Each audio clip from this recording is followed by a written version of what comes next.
यहाँ से स्टार्ट करेंगे। विजन है इसका, यहाँ पर PT 365 मैगजीन है, ठीक है। इसमें यहाँ पर अपडेटेड मैगजीन हम लोग देख रहे थे। इसका पार्ट 1 हम लोग ने कवर कर लिया था, करीब यहाँ पर 51-52 क्वेश्चन कर लिए थे। उसके आगे से क्वेश्चन को स्टार्ट करते हैं। यहाँ से देखते हैं क्वेश्चन क्या क्या यहाँ पर है। इसमें टोटल यहाँ पर 200+ MCQs हैं, ठीक है। तो ऐसे करके पार्ट 1, 2, 3, 4 करके हम लोग यहाँ पर कवर करेंगे। इसमें आते हैं, क्वेश्चन देखते हैं। और इससे पहले हम लोग यहाँ पर सुबह कर चुके हैं दृष्टि का जो भी यहाँ पर फुल लेंथ पेपर है, मेंटरशिप का जो फुल लेंथ पेपर हुआ है उसको हम लोग यहाँ पर कर चुके हैं सुबह। और यहाँ से इसको स्टार्ट करने वाले देखते हैं। यहाँ से क्वेश्चन आगे यहाँ पर जो हम लोगों ने छोड़े थे 51 या 52 जो भी होंगे वहाँ से करते हैं। आते हैं 53 नंबर क्वेश्चन है, बुल्गारिया के संबंध में विचार करना है।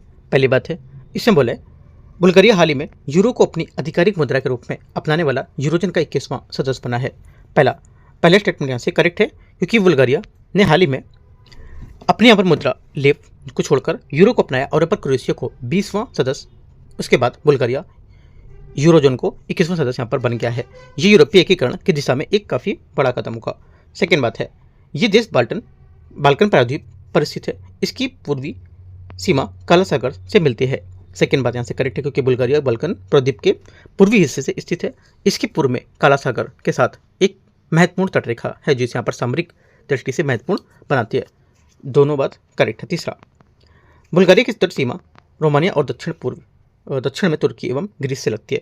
तीसरी बात भी करेक्ट है, क्योंकि इसकी सीमाएं उत्तर में रोमानिया डेन्यूब नदी सीमा बनाती है और पश्चिम में सर्बिया और उत्तर मैसेडोनिया तथा जो दक्षिण है उसकी ग्रीस तुर्की से लगती है। आंसर क्या होगा? तीनों बातें यहाँ से करेक्ट है। आंसर सी सही हो जाएगा। 54 नंबर है, भारत में अमेरिका रक्षा संबंध के संबंध में विचार करना है। Logistic exchange memorandum of agreement दोनों देशों की सेनाओं को ईंधन भरने और पुनः पूर्ति के लिए एक दूसरे की सुविधा तक पहुंच प्रदान करता है। 54 का पहला स्टेटमेंट यहाँ से क्या होगा? ये करेक्ट हो जाएगा, ठीक है। पहली बात यहाँ से सही है, क्योंकि यहाँ पर लेमुआ, ठीक है, इसमें यहाँ पर 2016 में एक लॉजिस्टिक समझौता था। ये दोनों देशों के एक दूसरे के सैन्य अड्डों को उपयोग की ईंधन भरने की, मरम्मत और आराम के लिए यहाँ पर करने की अनुमति देता था। इसमें यहाँ पर ये सैन्य बेस स्थापित करने का अधिकार नहीं देता था, ठीक है। पहली बात यहाँ से क्या होगी? ये करेक्ट है। सेकेंड बात है, सेकेंड यहाँ से ये बोले ये basic exchange and community agreement BECA मुख्य रूप से एनक्रिप्टेड संचार डेटा और उपकरण की संबंधित सुरक्षा देता है।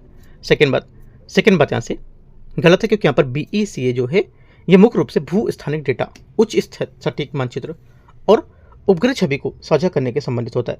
एनक्रिप्टेड संचार के लिए COMCASA कोमकासा 2018 समझौता है। यही सूक्ष्म मंत्र यहाँ पर UPSC क्या करता है? घुमाता रहता है आपको, ठीक है। तो यहाँ से ये बात करेक्ट गलत हो जाएगी। तीसरा, भारत को वर्ष 2016 में अमेरिका द्वारा प्रमुख रक्षा भागीदार का दर्जा दिया गया था। तीसरी बात करेक्ट है। आंसर क्या होगा? आंसर यहाँ से 1 और 3 सही है। सी यहाँ से आंसर होगा। क्वेश्चन 55 है 55, पारस्परिक लॉजिस्टिक सहायता के बारे में विचार करना है। यह समझौता भारत और रूस की सेनाओं के एक दूसरे के सैन्य अड्डों, बंदरगाहों पर लॉजिस्टिक सहायता सुविधा प्रदान करने में सक्षम बनाता है। पहला 55 का स्टेटमेंट यहाँ से करेक्ट है। दूसरा, हाल ही में रूसी संसद के निचले सदन ने इस समझौते की पुष्टि की है। सेकेंड बात यहाँ से ये भी करेक्ट है। तीसरा, इस समझौते का मुख्य उद्देश्य केवल हिंद महासागर क्षेत्रों में दोनों की देशों की नौसेनाओं के बीच सहयोग को बढ़ावा देना होगा। तीसरी बात गलत है, क्योंकि इस समझौते का उद्देश्य केवल हिंद महासागर तक सीमित नहीं, बल्कि यहाँ पर इसमें एक आर्कटिक क्षेत्र भी क्या था ये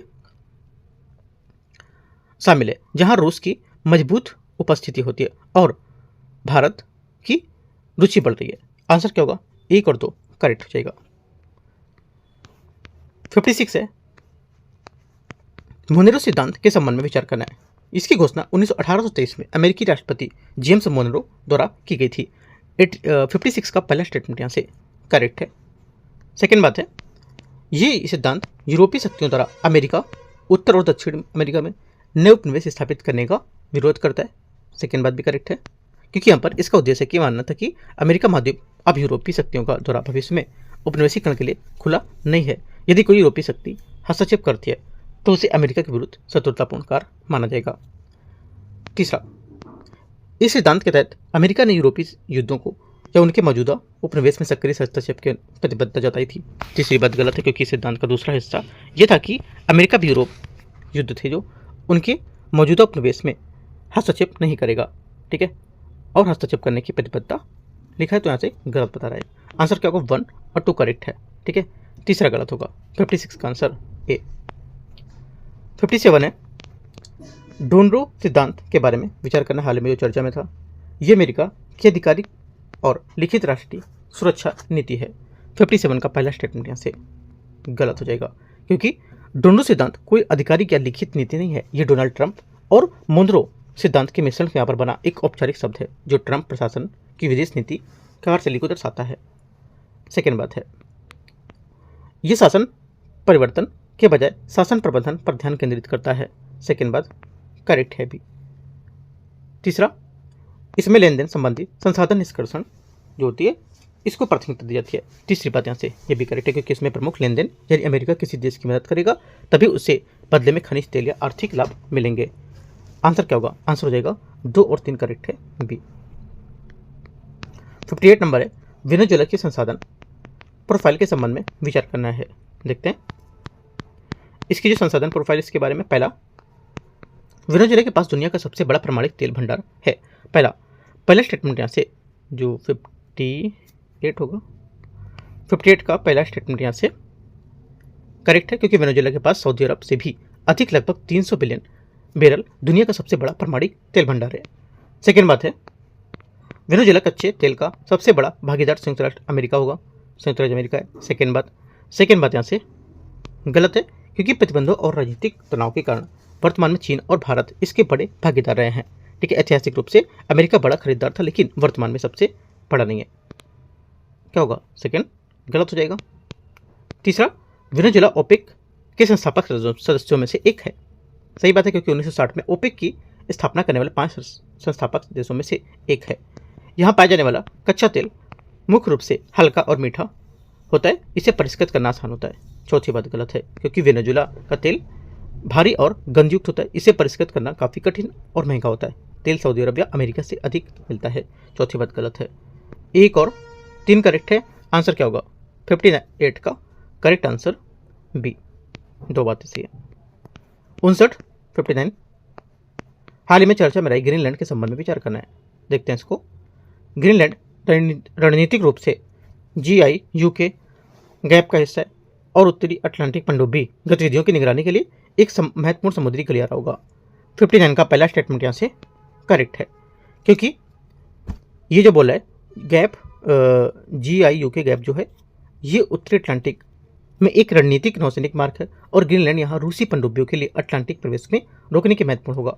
पहली बात सही है। सेकेंड बात है, ग्रीनलैंड में क्वानवेज्ड जैसे क्षेत्रों को दुर्लभ मृदा तत्व और यूरेनियम के विशाल भंडार देखे गए थे। सेकेंड बात क्या होगी, सेकेंड बात यहाँ से 59 का ये भी करेक्ट है, जो यहाँ पर जो चिप्स जैसी संरचना होती हैं, ठीक है, और बैटरी की यहाँ पर काफ़ी जरूरी होता है।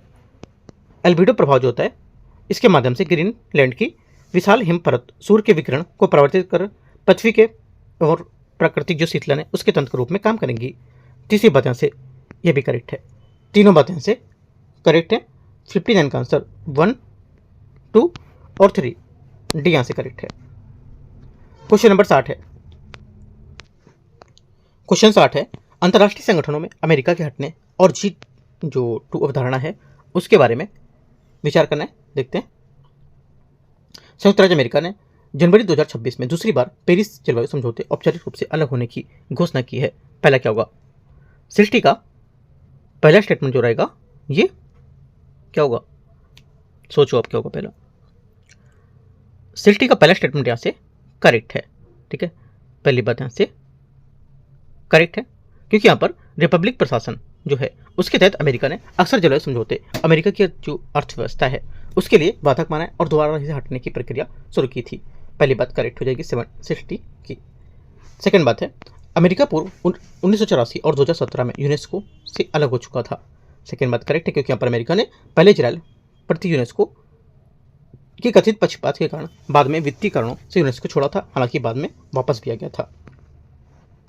G2 की अवधारणा पहली बार 2005 में अर्थशास्त्री श्री फ्रेंट बर्गस्टेन द्वारा प्रतिपादित या प्रस्तावित की गई थी, जो अमेरिका और चीन के बीच द्विध्रुवी व्यवस्था का संकेत देती है। तीसरी बात यहाँ से करेक्ट है। आंसर 1 2 3 सभी डी।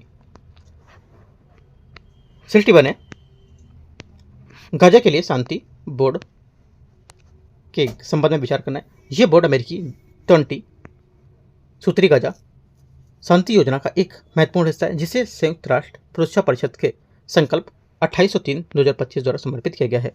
61 का पहला स्टेटमेंट यहाँ से करेक्ट है। सेकंड, भारत ने वाशिंगटन डीसी में आयोजित इस बोर्ड की उद्घाटन बैठक में एक स्थायी सदस्य के रूप में भाग लिया था।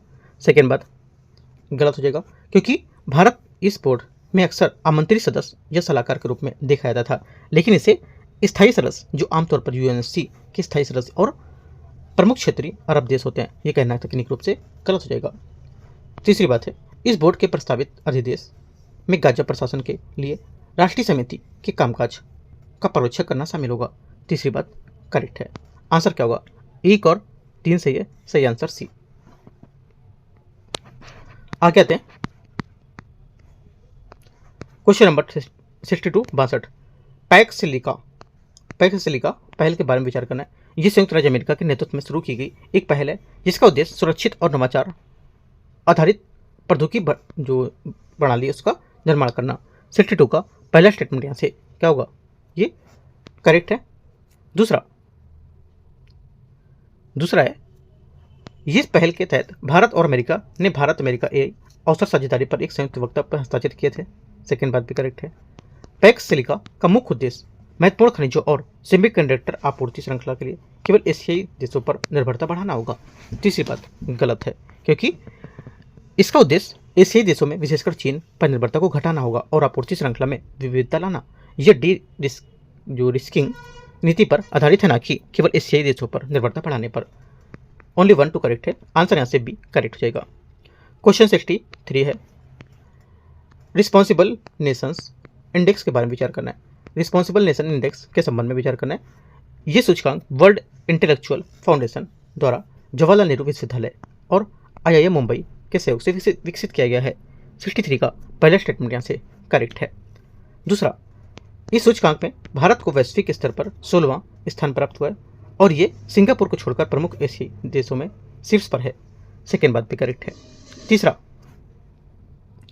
तीसरा है, ये सूचकांक केवल सैन्य और आर्थिक शक्ति के आधार पर देशों का मूल्यांकन करता है। तीसरी बात क्या होगी?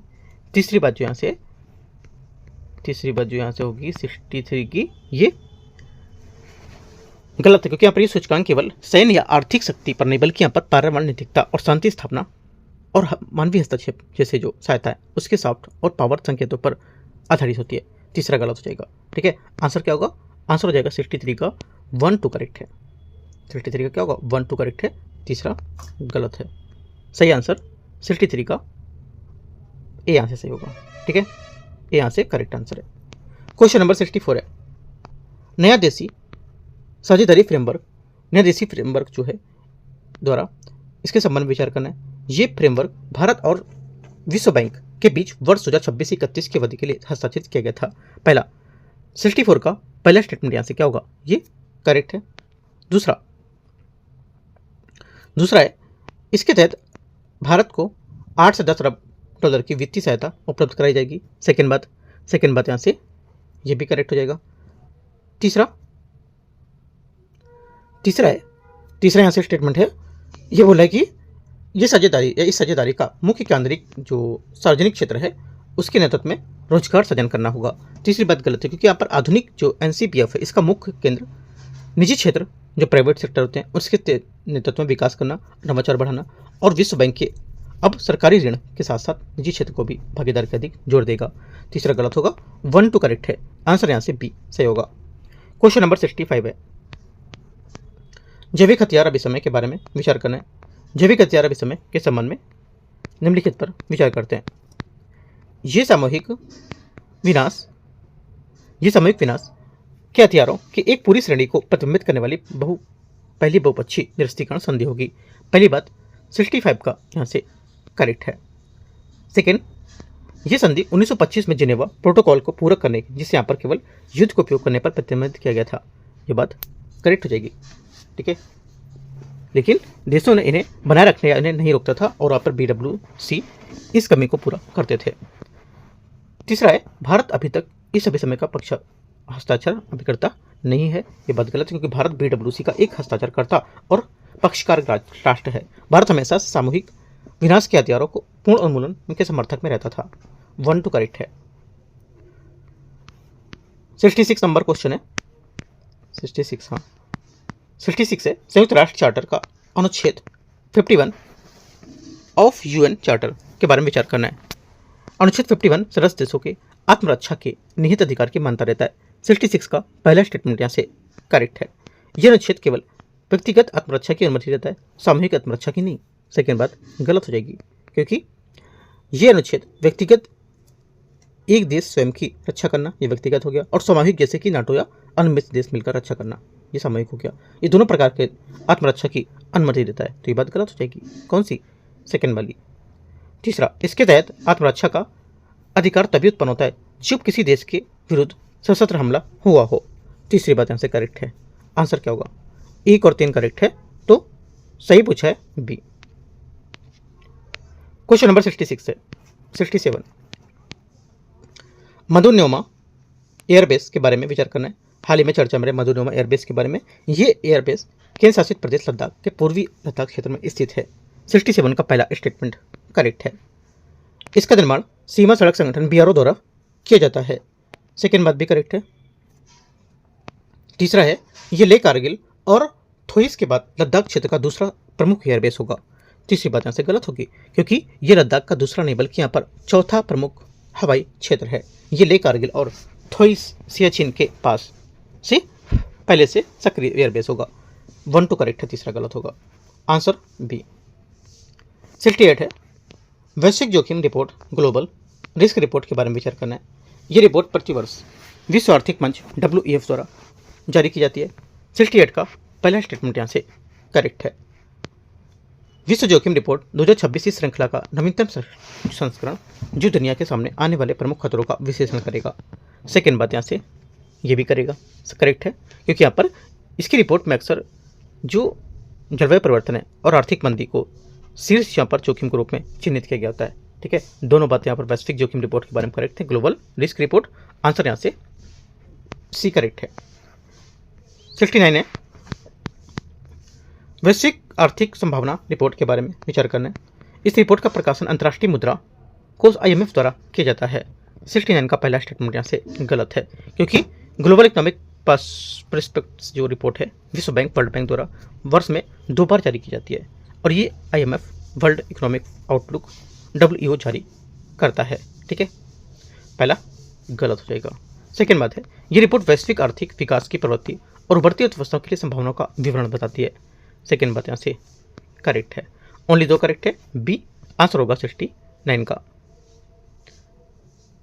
70 नंबर क्वेश्चन आते हैं। एशिया पावर इंडेक्स के बारे में विचार करना है। Asia power index 2025 Loewi institute द्वारा जारी किया गया था। 70 का पहला स्टेटमेंट यहाँ से करेक्ट है। इसे ऑस्ट्रेलिया स्थित जो लोवी इंस्टीट्यूट है उसको द्वारा जारी किया गया था। ये एक क्षेत्र में प्रभाव की सटीकता का पैमाना बताता है। ये सूचकांक एशिया प्रशांत क्षेत्र में देशों की सापेक्ष शक्ति का आकलन करने के लिए संसाधित जो प्रभाव है उसको मापेगा। सेकेंड बात भी करेक्ट है, क्योंकि ये 8 संकेतक जैसे सैन्य क्षमता, आर्थिक प्रभाव, कूटनीतिक प्रभाव आदि पर आधारित होता है। और 2025 में भारत ने जापान को पीछे छोड़कर तीसरा स्थान प्राप्त करने की दिशा में प्रगति की है, अमेरिका और चीन के बाद। आंसर क्या होगा? दोनों करेक्ट है, सी। 71 अंतर्राष्ट्रीय प्रवासन आउटलुक रिपोर्ट 2025 के बारे में विचार करना है। ये रिपोर्ट आर्थिक सहयोग और विकास संगठन OECD द्वारा प्रकाशित की गई थी। 71 का पहला स्टेटमेंट यहाँ से क्या होगा? ये करेक्ट है। दूसरा, ये परमाणु संघ वर्ल्ड न्यूक्लियर एसोसिएशन इस रिपोर्ट के सांख्यिकीय विश्लेषण के मुख्य भागीदार होंगे। सेकेंड बात यहाँ से ये भी गलत हो जाएगी, करेक्ट नहीं, क्योंकि यहाँ पर विश्व परमाणु संघ का प्रवासन रिपोर्ट से कोई संबंध नहीं है। इस रिपोर्ट में सांख्यिकी विश्लेषण की मुख्य भूमिका OECD के सदस्य देशों में श्रम मंत्रालय और सांख्यिकी निकायों से होगी। 1 सिर्फ करेक्ट है, एक आंसर होगा। आगे आते क्वेश्चन नंबर 72, यहाँ से इकोनॉमिक के स्टार्टिंग क्वेश्चन।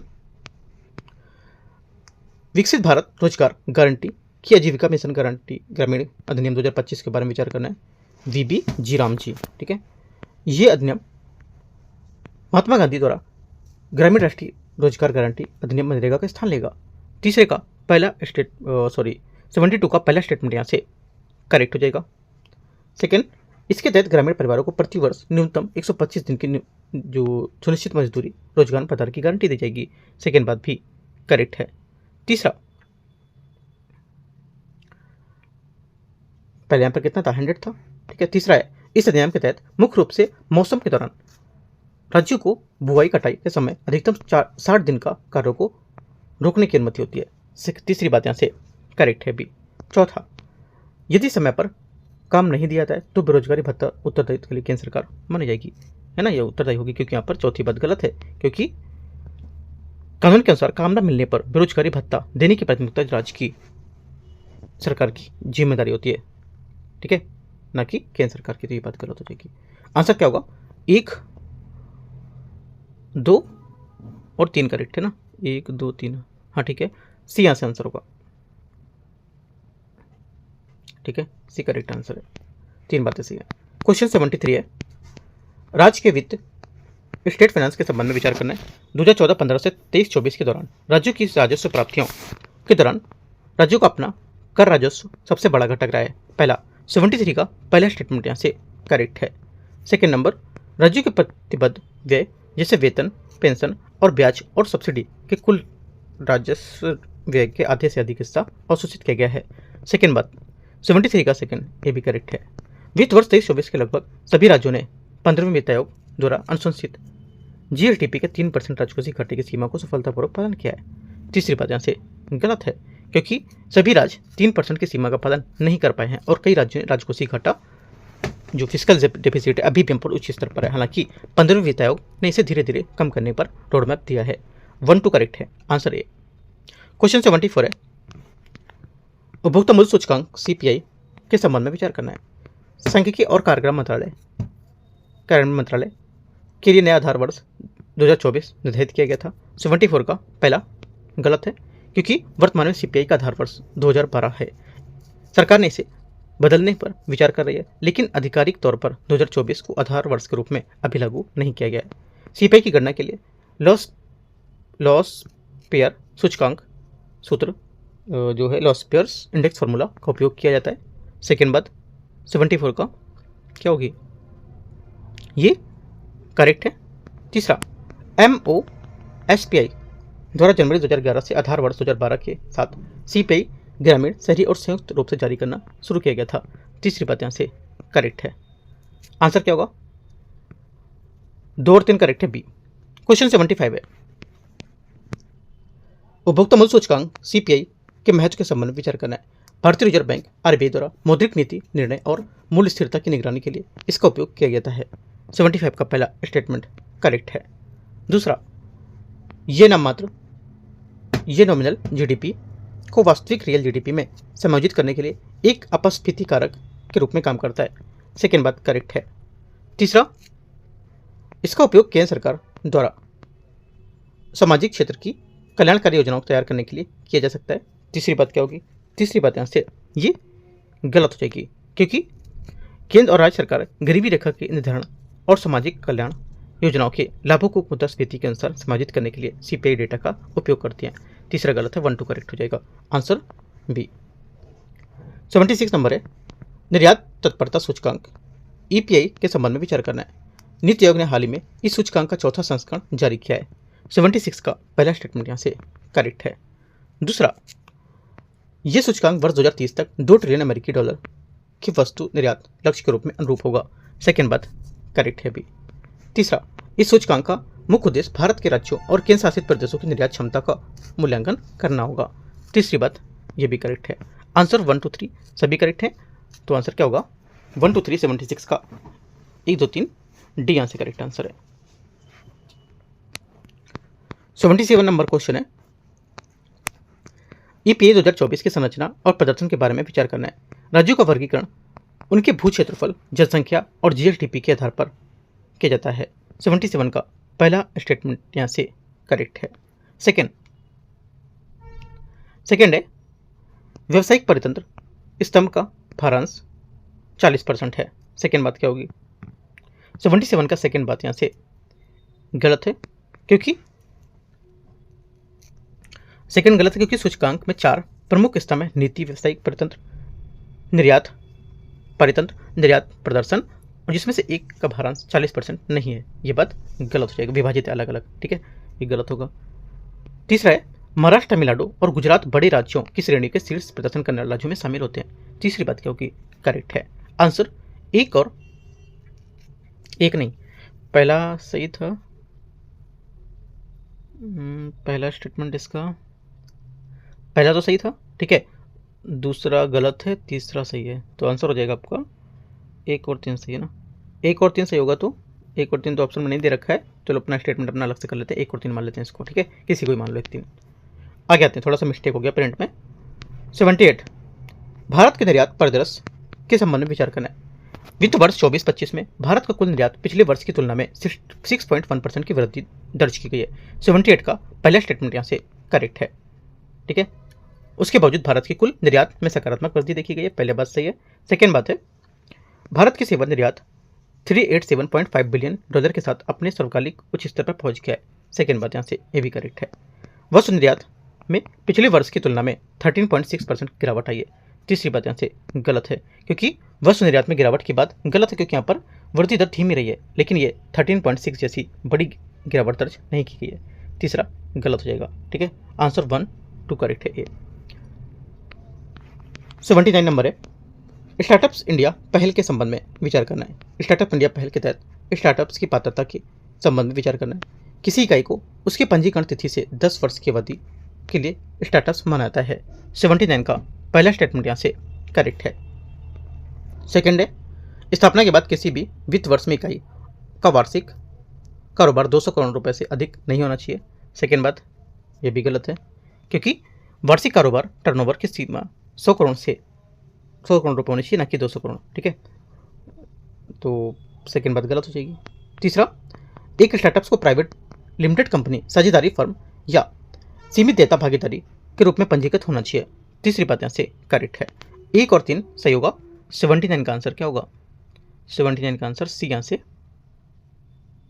करेक्ट है। क्वेश्चन नंबर 80 है भारत में स्टार्टअप्स इकोसिस्टम को बढ़ावा देने वाली डिजिटल पहलुओं के संबंध में विचार करना है। देखते हैं 80 को। पहला ये बोले MAARG पोर्टल अनुभवी विशेषज्ञों से रणनीतिक मार्गदर्शन प्राप्त करने की सुविधा देता है। पहला 80 का पहला स्टेटमेंट यहाँ से करेक्ट है। सेकेंड स्टार्टअप्स इंडिया हब निवेशकों, मेंटर्स और उद्यमियों को आपस में जोड़ने वाला डिजिटल मंच होगा। सेकेंड बात क्या होगी? 80 का सेकेंड स्टेटमेंट यहाँ से ये भी करेक्ट है। तीसरा स्टार्टअप्स इंडिया इन्वेस्टर कनेक्ट शुरुआती चरण में उद्यमों को वेंचर कैपिटल फंड्स जुटाने या जोड़ने की सुविधा रहता है। तीसरी बात यहाँ से करेक्ट है। आंसर क्या होगा? आंसर हो जाएगा 1 2 3 सभी करेक्ट है, डी। क्वेश्चन नंबर 80 बनाते हैं।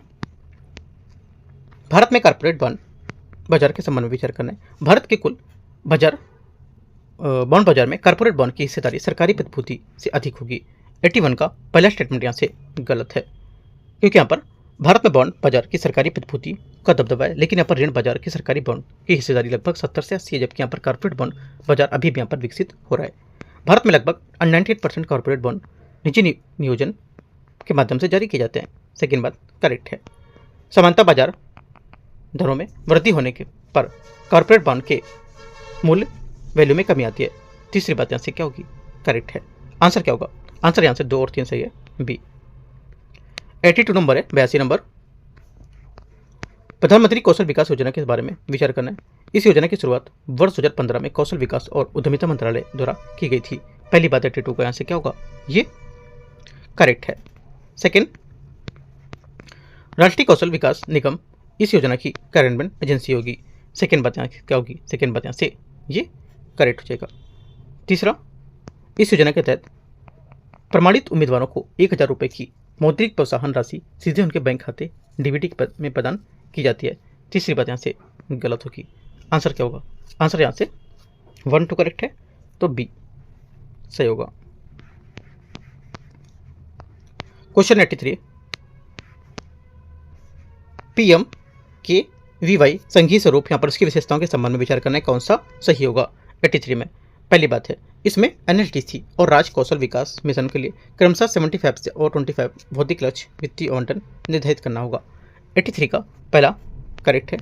दूसरा, PMKVY 4.0 के अंतर्गत केवल पारंपरिक व्यवसायों पर ध्यान केंद्रित किया गया है।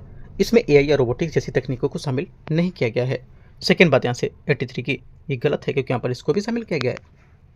तीसरा, इस योजना के तहत प्रशिक्षित होने वाले कुल प्रशिक्षार्थियों में महिलाओं की भागीदारी 45% है। तीसरा यहाँ से करेक्ट है, लगभग 40 से 45% रही है। तो 1 और 3 सही है। 83 का आंसर क्या होगा? यहाँ से 1 और 3 करेक्ट है, सी। क्वेश्चन नंबर 84 है, प्रधानमंत्री ग्राम सड़क योजना के बारे में विचार करना है। ये ग्रामीण विकास मंत्रालय द्वारा संचालित एक केंद्र प्रायोजित योजना है, जिसकी शुरुआत वर्ष 2000 में की हुई थी। पहला, 84 का पहला स्टेटमेंट यहाँ से करेक्ट है। दूसरा, इस योजना का मुख्य उद्देश्य पात्र ग्रामीण बसावट को 12मासी सड़क के माध्यम से कनेक्टिविटी सुनिश्चित करना होगा। सेकेंड बात 84 का ये भी करेक्ट होगी। तीसरा, राष्ट्रीय ग्रामीण अवसंरचना विकास एजेंसी इस कार्यक्रम के परिचालन और प्रबंधन सहायता करने वाली प्रमुख और मुख्य एजेंसी होगी। तीसरी बात क्या होगी? 84 का तीसरा स्टेटमेंट भी करेक्ट है। तीनों बातें यहाँ से सही है। आंसर क्या होगा? 1, 2 और 3, डी यहाँ से क्या होगा? करेक्ट हो जाएगा। क्वेश्चन नंबर 85 है, PMGSY के चरणों पर रहकर विचार करना। देखते हैं यहाँ से। इसमें बोला है कि 85 क्वेश्चन में पहला ये बोला है कि प्रधानमंत्री ग्राम सड़क योजना जो इसके चरण 2 का मुख्य उद्देश्य मौजूदा ग्रामीण सड़क नेटवर्क को सुदृढ़ीकरण करना और समेकन पर ध्यान केंद्रित करना होगा। 85 का पहला स्टेटमेंट यहाँ से करेक्ट है। सेकेंड, चरण 2 विशेष रूप से ग्रामीण कृषि बाजारों और उच्च माध्यमिक विद्यालय के अस्पतालों को जोड़ने वाले थ्रू रूट पर के उन्नयन पर केंद्रित होगा। सेकेंड बात करेक्ट है। तीसरा, चरण 4 को वित्त वर्ष 2024-25 से 28-29 की अवधि के लिए लॉन्च किया गया, जो जनगणना 2011 के मानदंडों पर आधारित होगा। तीसरा क्या होगा? 85 का तीसरा स्टेटमेंट यहाँ से ये करेक्ट है। अभी तीनों बातें सही है, सभी 3 सही यहाँ से आंसर होगा। 86 नंबर है, प्रधानमंत्री ग्राम सड़क योजना के डिजिटल निगरानी तंत्र के बारे में विचार करना है। ये OMMAS प्रणाली का उपयोग सभी कार्यों के ऑनलाइन प्रबंधन लेखा प्रणाली रियल टाइम निगरानी में करेगा। 86 का पहला स्टेटमेंट यहाँ से करेक्ट है। दूसरा, ई-मार्क प्लेटफॉर्म जियो टैग्ड फोटो उपयोग सड़कें का रखरखाव, भुगतान और ठेकेदारों की प्रदर्शन की निगरानी करेगा। सेकेंड बात 86 का सेकेंड भी करेक्ट है। तीसरा है, हाँ ठीक है, तीसरा यहाँ से वामपंथी उग्रवाद है ना, ये तो है 86 का तीसरा मार्ग। हाँ ठीक है, तीसरा बोला है वामपंथी उग्रवाद LWE प्रभावित क्षेत्र के लिए यहाँ पर RCPLWEA परियोजना चरण 3 को लेकर के एक अलग वर्टिकल रूप में शुरू की गई है। तीसरी बात गलत है, क्योंकि RCPLWEA रोड, इसका फुल फॉर्म है road connectivity project for life wing जो एक्सट्रीम अफेक्टेड एरिया, इनको एक अलग वर्टिकल के रूप में शुरू किया गया था। लेकिन यहाँ पर केवल 3 चरणों का हिस्सा नहीं है, बल्कि यहाँ पर एक स्वतंत्र सुरक्षा विस्तार निर्धारित करेगी, है ना। तो ये बात गलत हो जाएगी। आंसर क्या होगा? 1 और 2 करेक्ट है ना। यहाँ पर होना चाहिए केवल 3 का चरण का नहीं, बाकी सभी चरणों में होगी। 1, 2 करेक्ट है इसका। आंसर क्या होगा? ए। आगे क्वेश्चन देखते हैं। क्वेश्चन नंबर 87 है, भारत के उर्वरक के क्षेत्र में वर्तमान स्थिति के संबंध में विचार करना है। भारत विश्व के स्तर पर उर्वरकों में तीसरा सबसे बड़ा उपभोक्ता और दूसरा सबसे बड़ा उत्पादक होगा। 87 का पहला स्टेटमेंट यहाँ से करेक्ट है।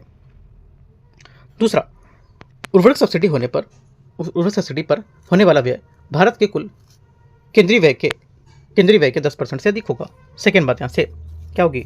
ये गलत है, क्योंकि उर्वरक सब्सिडी का बोझ यहाँ पर बहुत अधिक है, ठीक है। और यहाँ से लेकिन ये जो कुल बजट है उसका 10% नहीं है, आमतौर पर 3 से 5% के बीच होता है। और ये खाद्य सब्सिडी के बाद दूसरी सबसे बड़ी सब्सिडी होगी। तीसरा है, ये वर्तमान में भारत पोटास को अपनी पूरी आवश्यकता के लिए आयात पर निर्भर होता है।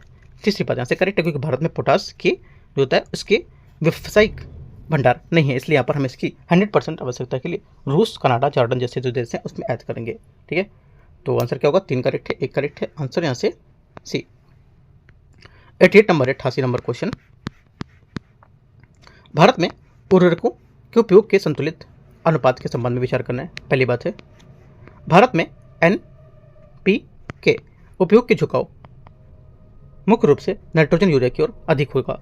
88 का पहला स्टेटमेंट यहाँ से क्या होगा, ये करेक्ट है, क्योंकि यहाँ पर भारत में यूरिया नाइट्रोजन की कीमतों को सरकार नियंत्रित करती है, जिसमें किसान इसका अत्यधिक उपयोग करते हैं। सेकेंड, वैज्ञानिक रूप से अनुशंसित एनपीके उपयोग का आदर्श अनुपात 4:1 होगा। सेकेंड बात यहाँ से करेक्ट है। तीसरा, यूरिया पर दी जाने वाली भारी सब्सिडी इसकी असंतुलित और अत्यधिक उपयोग को लेकर मुख्य कारण बताती है। तीसरी बात भी करेक्ट है। आंसर 1, 2, 3 सभी करेक्ट हैं, डी।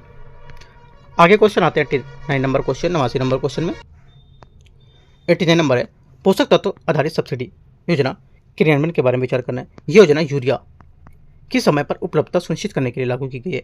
89 का पहला स्टेटमेंट यहाँ से गलत है, क्योंकि यूरिया एनबीएस के दायरे में नहीं आता है और यूरिया पर सब्सिडी सांविधिक नियंत्रण के अधीन होगा।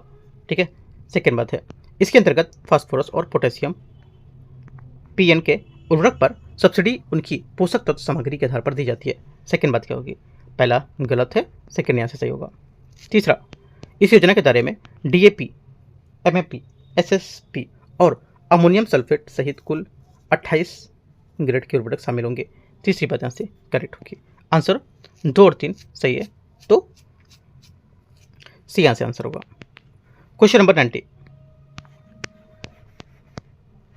रिजर्व बैंक एकीकृत लोकपाल योजना के बारे में विचार करना है। यह योजना केवल वाणिज्यिक बैंकों के खिलाफ शिकायतों के समाधान के लिए लागू है।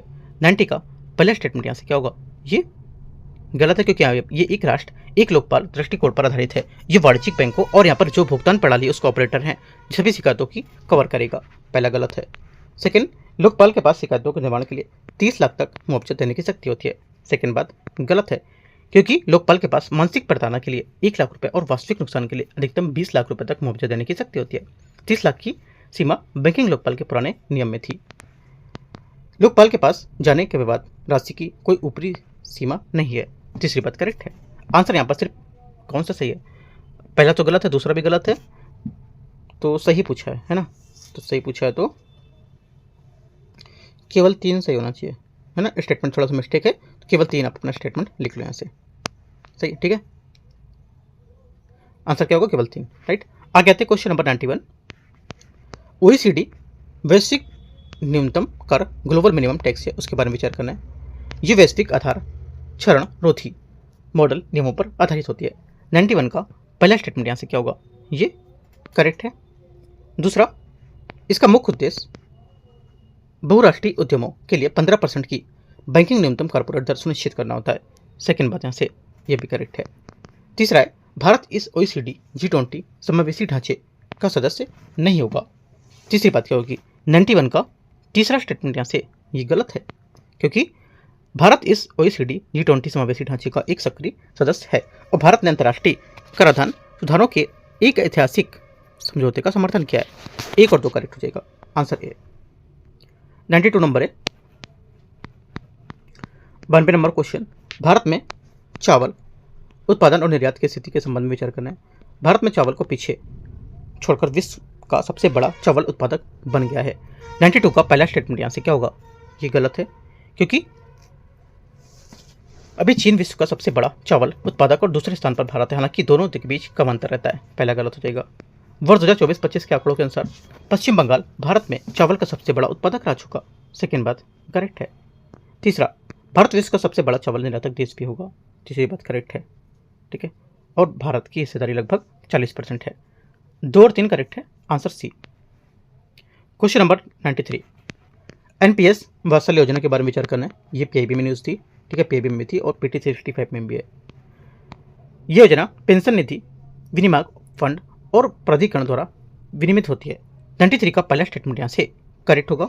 सेकेंड बात है, इसमें केवल भारत में रहने वाले नागरिक ही पात्र हैं और एनआरआई और सीआई कार्ड धारक इसमें शामिल नहीं हो सकते हैं। 93 का सेकेंड स्टेटमेंट यहाँ से गलत हो जाएगा, क्योंकि यहाँ पर योजना समावेशी है।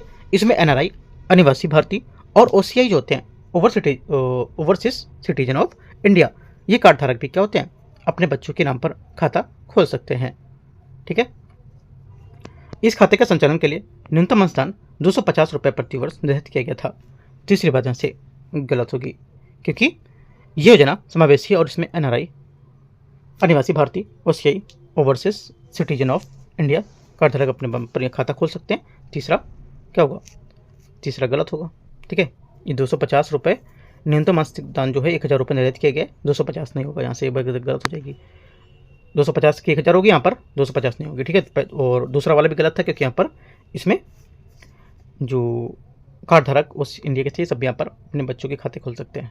ठीक है, सिर्फ पहली बात करेक्ट है, आंसर एक करेक्ट होगा। क्वेश्चन 94 है, निर्यात संवर्धन मिशन जो है इसके बारे में, निर्यात संवर्धन मिशन के तहत हाल ही में शुरू की गई ऋण संबद्ध उप योजनाओं के संबंध में विचार करना है। इस योजना का मुख्य उद्देश्य MSME और श्रम गहन क्षेत्रों जैसे वस्त्र उद्योग, उसके लिए किफायती व्यापार वित्त उपलब्ध कराना होगा। 94 का पहला स्टेटमेंट यहाँ से क्या होगा? ये करेक्ट है। नई उप योजनाओं के तहत प्री और पोस्ट शिपमेंट निर्यात ऋण 5% की ब्याज सब्सिडी प्रदान की जाएगी। सेकेंड बात क्या होगी? 94 का सेकेंड स्टेटमेंट यहाँ से करेक्ट है अभी। तीसरा, सूक्ष्म लघु निर्यातक के लिए CGTMSE है ना, ये माध्यम से 85% की गारंटी प्रदान की जाएगी। तीसरी बात भी करेक्ट है। CGTMSE मतलब होता है credit guarantee fund trust of micro and small enterprises. इसके माध्यम से भी बिना किसी कोलेटरल के ऋण की गारंटी दी जाती है। आंसर क्या होगा? सभी तीनों करेक्ट हैं, सी। क्वेश्चन 95 है, सुधारों और समृद्धि के वैश्विक सूचकांक के बारे में विचार करना है। देखते हैं इसको 95 को। पहला, सुधारों और समृद्धि के बारे में, यह फ्रेमवर्क 16 अंतर्राष्ट्रीय एजेंसियों द्वारा प्रकाशित 26 वैश्विक सूचकांकों पर भारत प्रदर्शन की निगरानी करेगा। 95 का पहला स्टेटमेंट यहाँ से करेक्ट है। इसके कार्यान्वयन के लिए कुल 17 जो नोडल मंत्रालय हैं इसको विशिष्ट